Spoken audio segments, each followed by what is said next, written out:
Hey guys, so welcome to part 9 of Witchcraft in the Family. So, where I last left off on part 8 was my father and I started going on this road trip, and the first destination we go to, instead of going north, we go south to go and see a family member in Miami.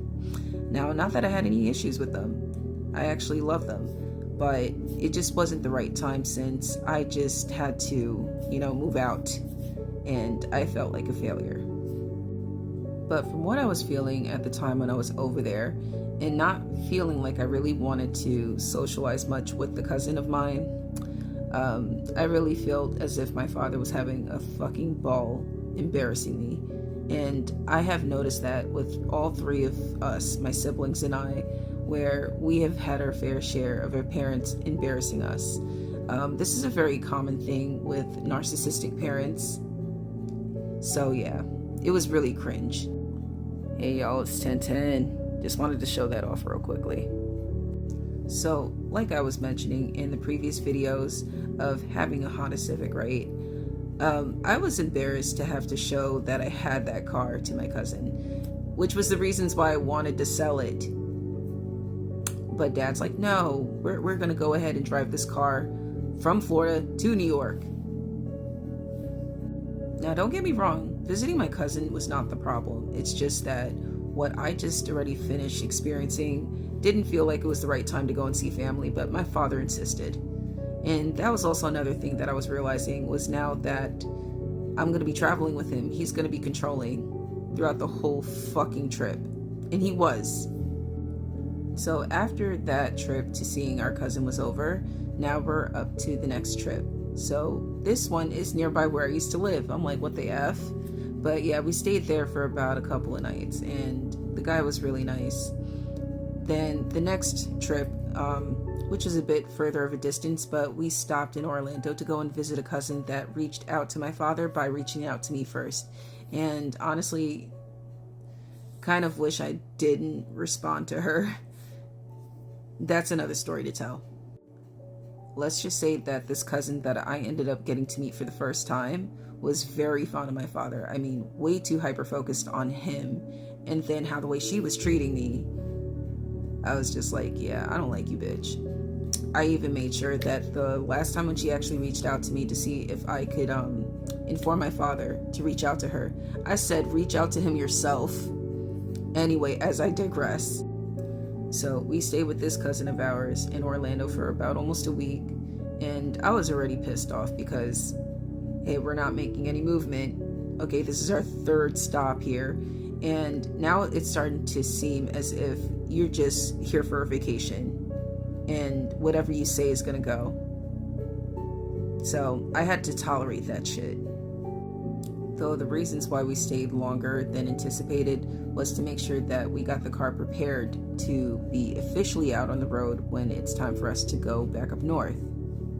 Now, I don't know how many times I could stress this, but I had mentioned this from the jump that this is the reasons why I didn't want to take the car with us.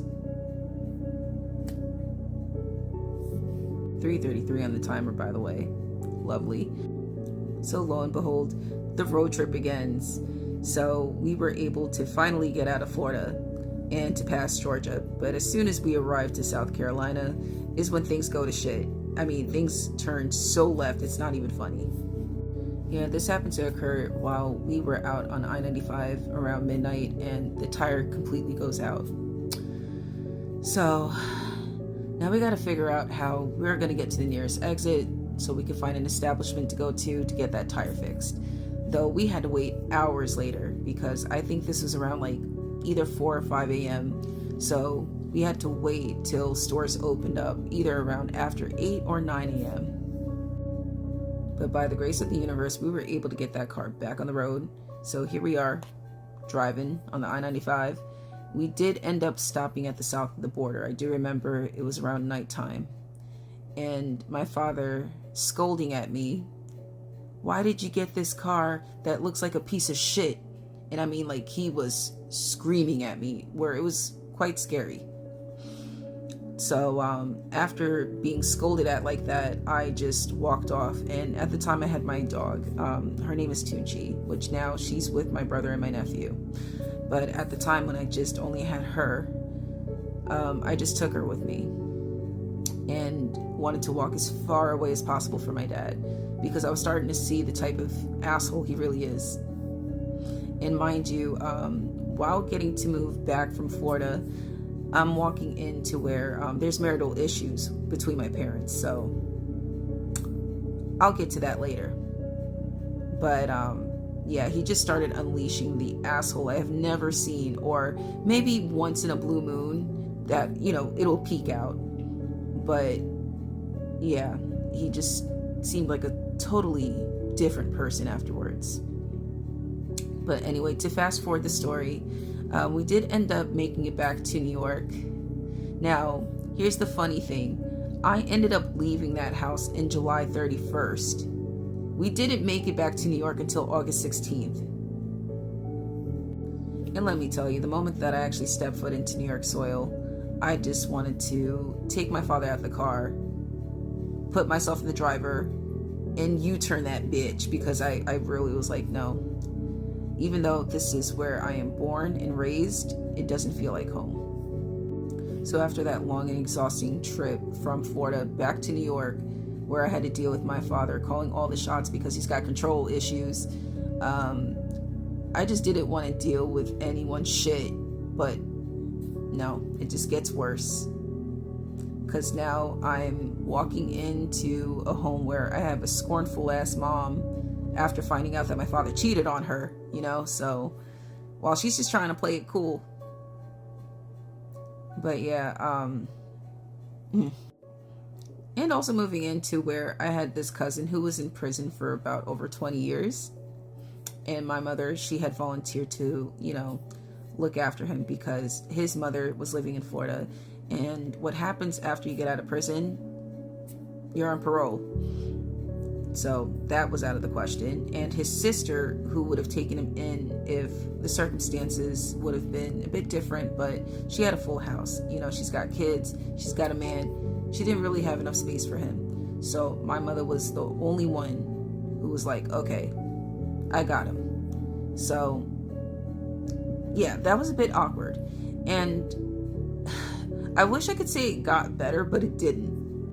Now, the reasons I say that is because when I officially got settled in, where my bedroom looked really cute, because my mother was telling me that my cousin had happened to find like a set of furniture in front of a building. But there's a reasons why I don't pick those type of things up, ever. Because there's a high chance there could be bed bugs in the furniture, and that's exactly what happened. Where my first night of sleeping on that bed set, I happened to have bed bug bites around my forearms, my ankles. Yeah, it was looking horrendous. And I ended up having to throw all that furniture away by myself. No help. But it's all good though. Now remember, I had mentioned earlier about walking into a mother who's scornful as fuck. Cause yeah. And she was showing it even though she had not yet to confront my father about finding out that he cheated on her. But she was taking a lot of that aggression on me. And I mean, by moving my stuff around, going through my private stuff, the whole 9 yards, even trying to pick fights with me. Though it wasn't the only one she was taking that aggression out on, because there was my cousin too. But my mother was making complaints about him before I ended up moving back in, and I can understand where she was coming from. Though she took her aggression out on me the worst, because I do look like my dad and my aunt.